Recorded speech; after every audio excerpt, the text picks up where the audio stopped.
बुरशी न येणारं आणि वर्षभर टिकणारं आवळ्याचं लोणचं कसं बनवायचं ते इथे मी सांगणार आहे।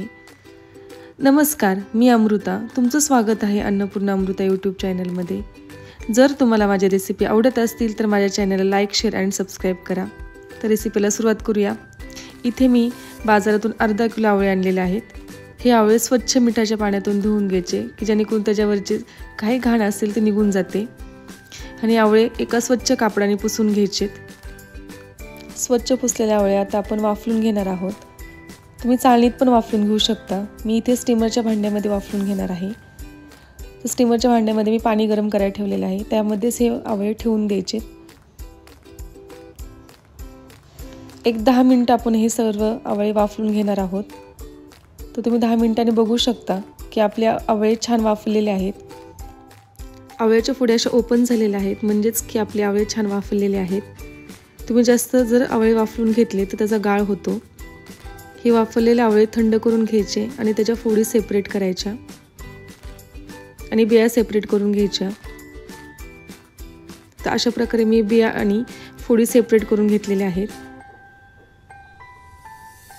आणि सहज निघतात त्या। या सर्व आवळ्याच्या फोडी तुम्ही फॅन खाली सुकून घेऊ शकतात किंवा उन्हातही वाळून घेऊ शकतात।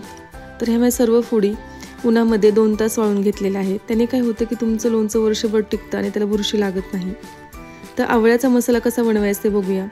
एका पॅनमध्ये मी 2 चमचे बडीशेप घेतलेले आहे, त्यामध्येच 1 चमचा मोहरी घेतलेली आहे, 1 चमचा जिरे घेतलेले आहे, 2 चमचे धने घेतलेले आहेत, 2 चमचे पिवळी मोहरी घेतलेली आहे, 1 चमचा मेथी दाणे घेतलेले आहेत। हे सर्व साहित्य मध्यम गॅसवरती सतत हलवत राहायचे जोपर्यंत त्याचा कलर थोडासा बदलत नाही, म्हणजे तांबूस कलर येत नाही तोपर्यंत सतत हलवत राहायचे। हे छान भाजलं की एका प्लेटमध्ये काढून घ्यायचे आणि थंड करायला ठेवायचे।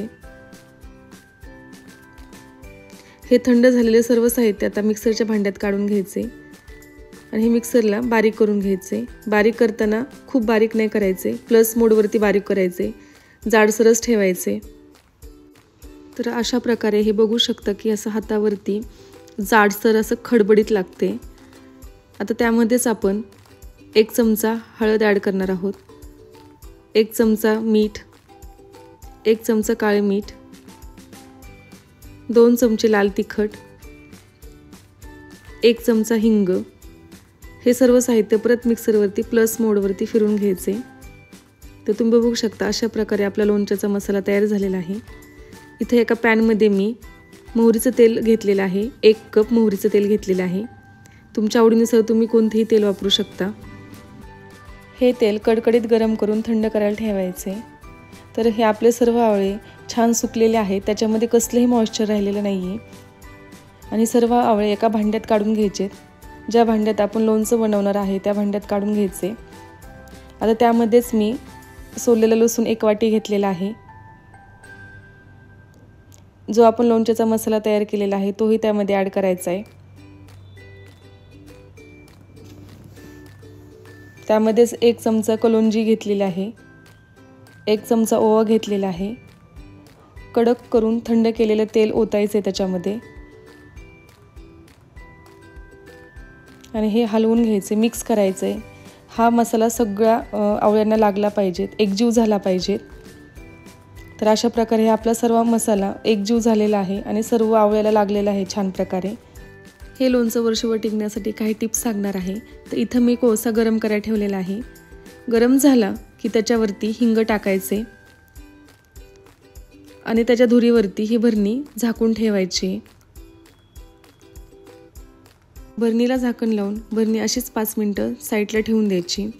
त्याने काय होते की भरणी सॅनिटाईज होते आणि त्यातल्या बॅक्टेरिया मरून जातात आणि वर्षभर टिकायला लोणचं मदत होते। त्याच भरणीत गरम करून थंड केलेलं तेल अर्धा कप घेतलेलं आहे, त्यामध्येच आता हे सर्व लोणचं भरून घ्यायचे। लोणच्याला तेलाचं प्रमाण जास्तच वापरायचं, नाहीतर लोणचं खराब होतं, त्याला बुरशी लागते। ज्यावेळेस तुम्ही लोणचं खाण्यासाठी वापरताल किंवा तुम्ही एखाद्या चमच्याने हे लोणचं घेताल तर तो चमचा स्वच्छ धुवून पुसलेला असावा, त्याला पाण्याचा कसलाही हात लागलेला नसावा, नाहीतर लोणचं पटकन खराब होतं, बुरशी लागते त्याला। अशा प्रकारे आपलं चटपटीत आवळ्याचं लोणचं तयार झालेलं आहे.